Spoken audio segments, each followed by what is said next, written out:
সেনাপ্রধান জেনারেল ওয়াকারুজ্জামান বলেছেন, শত শত বছর ধরে এ দেশের হিন্দু, মুসলিম, বৌদ্ধ, খ্রিস্টান সহ সব ধর্মের মানুষ মিলেমিশে বসবাস করে আসছে এবং ভবিষ্যতেও এই সম্প্রতি বজায় থাকবে। এই দেশে ধর্ম, জাতি বা গোত্রের মধ্যে কোনো ভেদাভেদ থাকবে না, সব নাগরিকেরই সমান অধিকার।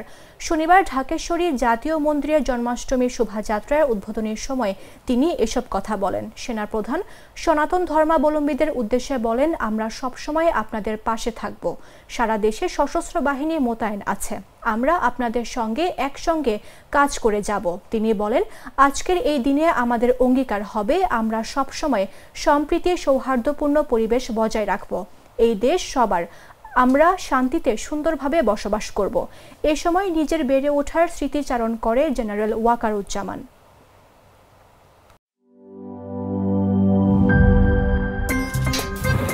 আমার একটা স্মার্ট সিদ্ধান্তে 25% গ্যাসের খরচ কমেছে। ভাবছেন কিভাবে?